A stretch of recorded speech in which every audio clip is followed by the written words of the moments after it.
You're listening to the Bare Metal Cyber Prepcast, created to help you succeed in your Security Plus certification journey.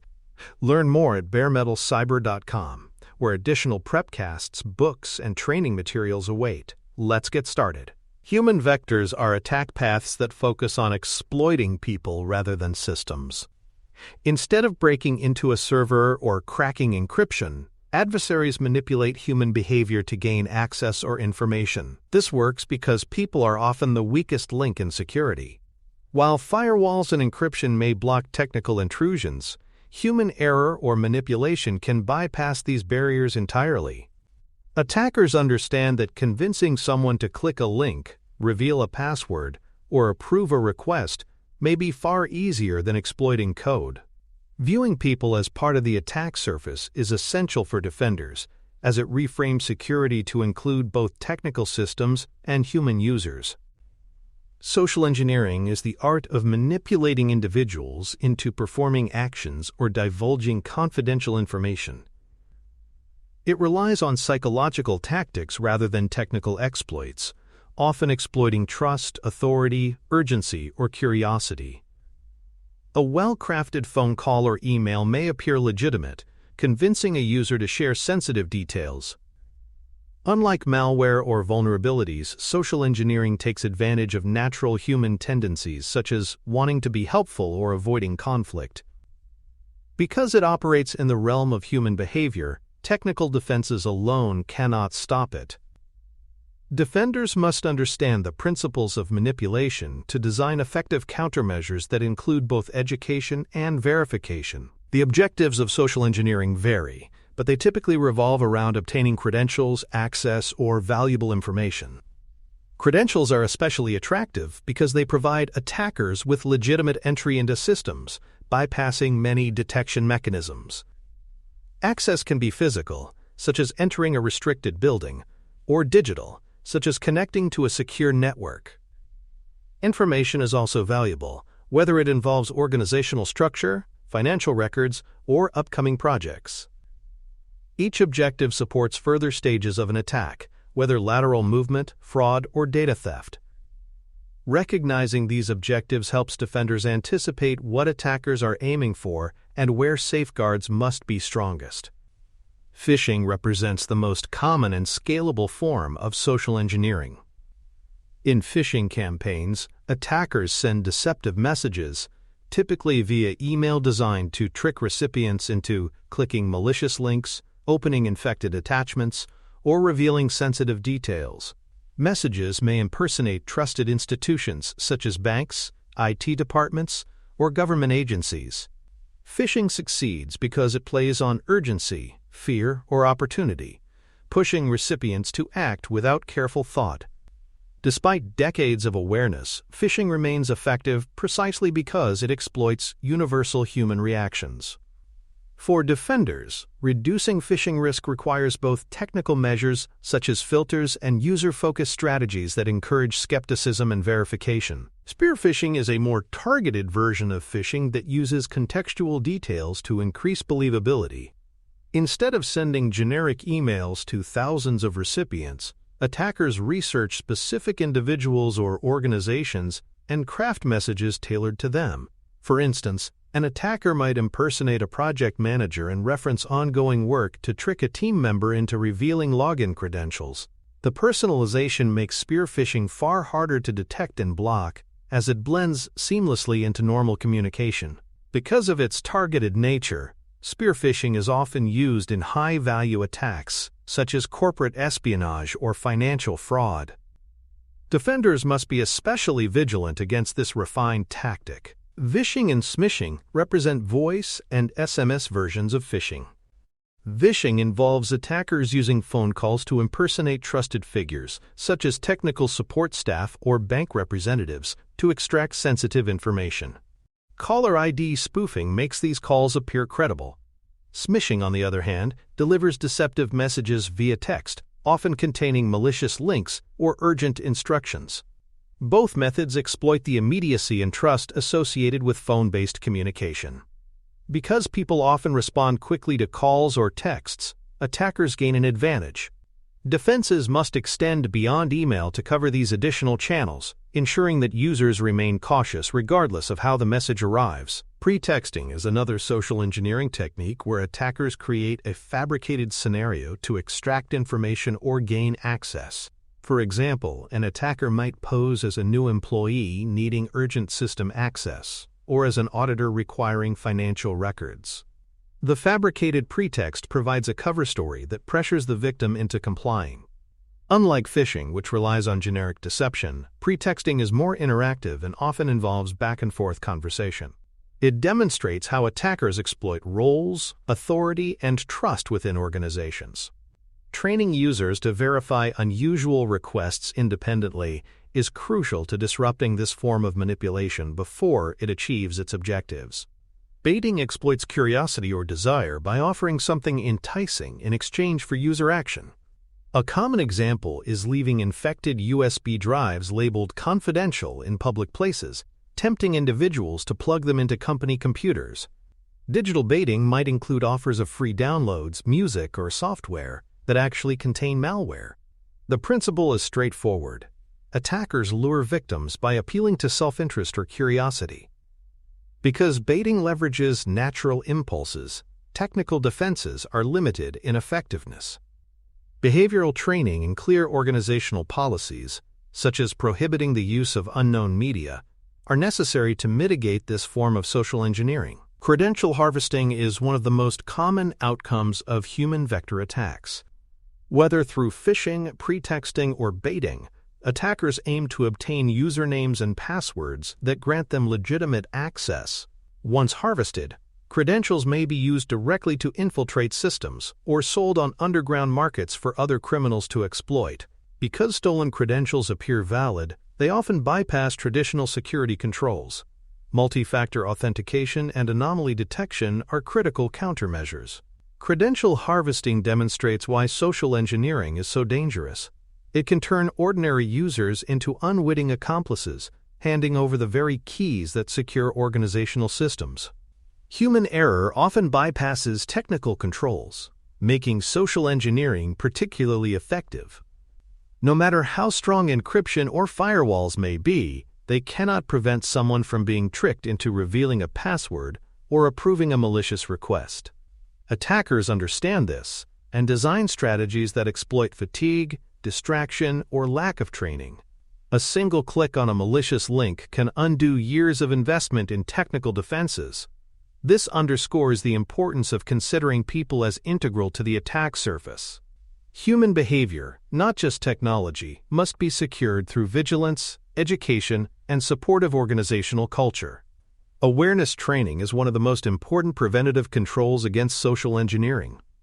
Training programs educate employees about common tactics, warning signs, and best practices for verification. More importantly, they build confidence so individuals feel empowered to question suspicious requests, even from seemingly authoritative figures. Regular, engaging training sessions ensure that awareness remains fresh and relevant. This proactive measure equips employees with the ability to spot and resist manipulation attempts, making them active participants in defense. Security awareness is not about eliminating mistakes entirely, but about reducing the likelihood and impact of human error across the organization. Human vectors require both technical and behavioral mitigations to be effectively managed. Technical defenses, such as filtering emails, enforcing multi-factor authentication, and monitoring access attempts, reduce the chances of success. Behavioral mitigations, including awareness training, verification procedures, and cultural reinforcement, empower people to resist manipulation. Neither approach alone is sufficient. Attackers adapt to bypass technology, and humans are fallible without support. The synergy of technical and human-focused measures creates resilience, ensuring that even if one layer fails, others provide backup. Recognizing this dual approach is essential for organizations aiming to reduce risk from social engineering and other human-centered threats. For more cyber-related content and books, please check out cyberauthor.me. Also, there are other prepcasts on cybersecurity and more at baremetalcyber.com. Policies and procedures are frontline defenses against social engineering. A clear policy might state that no sensitive information is ever shared over the phone without verification, or that financial transfers require approval from multiple individuals. Procedures define how employees should respond when faced with unusual or suspicious requests. Without established rules, individuals rely on judgment in the moment, which attackers are skilled at manipulating. Policies create consistency, ensuring employees follow tested guidelines instead of improvising under pressure. When reinforced by leadership, these structures empower employees to resist manipulation, knowing they are supported by organizational standards and not acting alone. Reporting mechanisms are equally important in combating social engineering. Even the best-trained employees may occasionally encounter a convincing attempt. What matters is that they have an easy and trusted way to report it. A single click in an email client to flag phishing or a dedicated phone line for suspicious calls creates streamlined reporting. These mechanisms allow defenders to spot broader campaigns, share warnings, and improve defenses in real time. Encouraging reporting also shifts culture, making it clear that vigilance is valued. The faster social engineering attempts are identified and reported, the less chance attackers have to succeed. Multi-factor authentication, MFA, provides strong defense against credential compromise, one of the main goals of social engineering. Even if an attacker successfully tricks someone into revealing their password, MFA requires an additional factor, such as a code from a mobile app or biometric verification. This drastically reduces the value of harvested credentials, forcing attackers to adopt more complex methods. MFA is not perfect, as attackers may try to phish secondary factors, but it still raises the bar significantly. By layering authentication, defenders limit the damage from inevitable lapses in human judgment, turning one-time mistakes into less consequential events. Email and message filtering add a technical barrier against social engineering attempts. Modern filters analyze sender reputation, content patterns, and embedded links to block suspicious messages before they reach users. Message filtering extends beyond email to cover collaboration platforms and text messaging gateways. These tools reduce the overall volume of malicious messages, making it easier for employees to focus their vigilance on fewer, higher-quality threats. While no filter is flawless, their contribution is measurable. Every blocked attempt is an opportunity removed from attackers.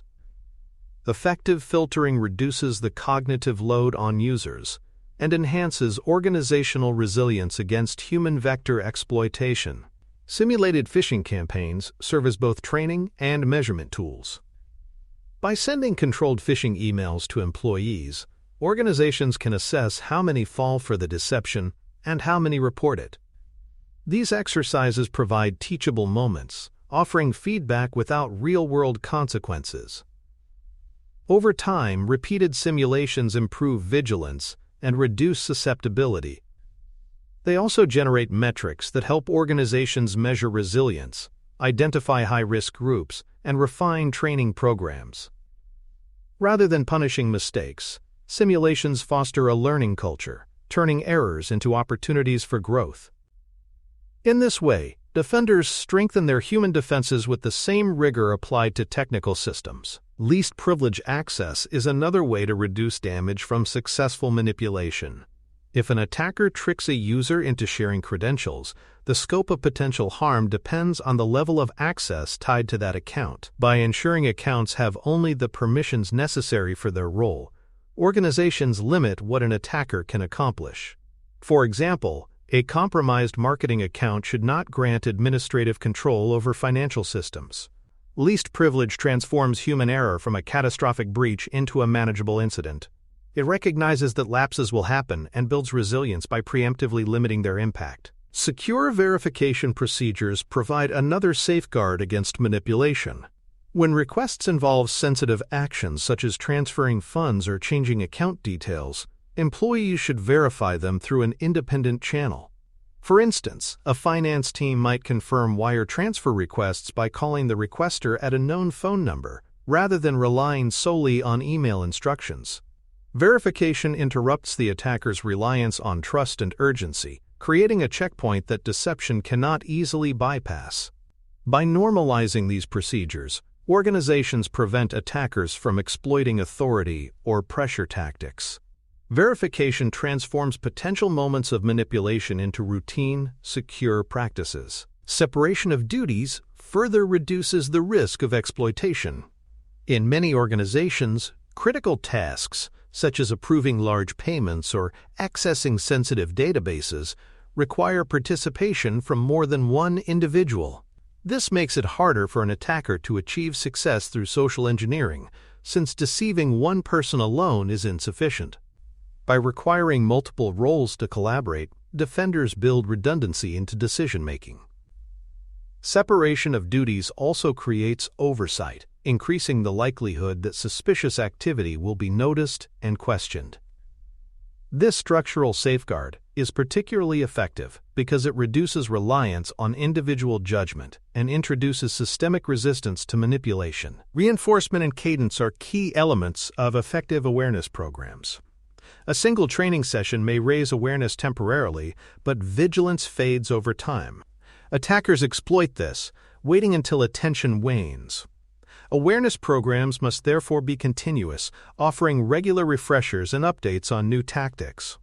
Reinforcement can take many forms: short reminders, posters, quick quizzes, or monthly security tips. Cadence ensures that security remains part of daily culture rather than a once-a-year event. With steady reinforcement, employees are more likely to remember best practices in the moment of decision, resisting social engineering attempts more effectively. High-risk roles require tailored protective measures. Executives, finance personnel, and IT administrators are especially attractive targets because of their authority and access. Attackers know that compromising these individuals can yield disproportionate rewards.